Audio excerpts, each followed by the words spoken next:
sumber berkembangnya pola pikir radikal.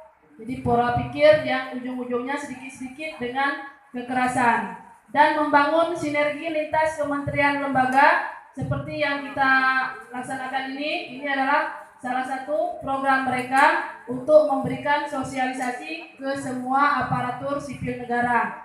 Jadi yang menjadi peserta ini bukan hanya pegawai negeri, penyuluh-penyuluh keagamaan juga ada dipanggil, dan orang-orang non-muslim juga ada diberikan pelatihan ini. Cuman karena di Aceh kan banyaknya memang muslim, jadi muslim semua. Gitu.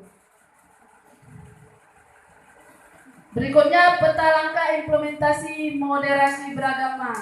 Ini adalah langkah-langkah yang dilaksanakan atau dilakukan oleh pemerintah dalam rangka penyebaran moderasi beragama. Cuman ujung-ujungnya itu penindakannya itu agak tidak enak kita lihat. Jika ASN tidak bisa disadarkan, pilihan terakhir dapat dilakukan pemecatan. Nah itu agak tidak enak. Cuman saya sampaikan aja.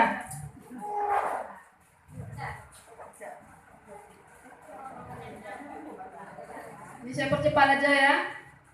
Sumber konflik manusia. Selain agama tadi, ada beberapa penyebab konflik seperti perbedaan antar perorangan, ini sering terjadi antara si A dengan si B, juga terjadi konflik.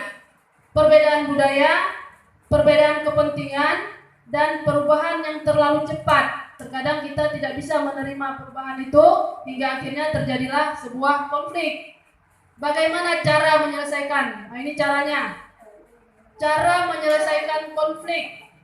Yang pertama, memahami tentang konflik tersebut dan tunjukkan sikap anti kekerasan. Jadi enggak dengan marah-marah. Dengan cara kejujuran, keadilan, toleransi dan harga diri. Itu yang pertama, pahami dulu konfliknya dulu.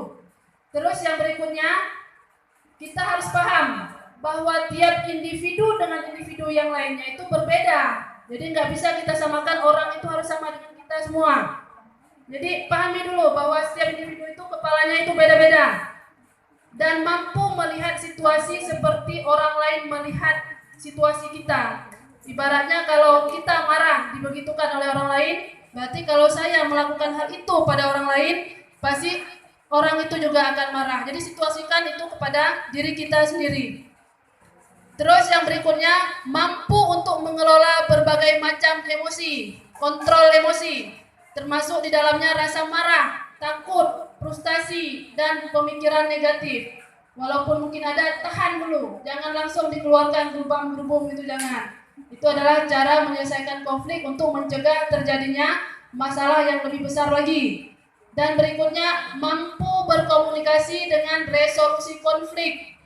Jadi kita bisa menyelesaikan konflik, meliputi bisa mendengarkan unek-unek orang lain, kita bisa memahami lawan bicara, jadi jangan kita aja yang berbicara, orang lain gak ada kesempatan untuk berbicara, dan berbicara dengan bahasa yang mudah dipahami, dan meresume atau menyusun ulang pernyataan yang bermuatan emosional tadi dalam pernyataan netral. Ibaratnya tadi orang tadi sudah marah-marah, kita dengarkan kata-kata darinya, unek-unek darinya, lalu kita sampaikan ulang lagi kepada negonya dengan cara tidak diiringi dengan emosi.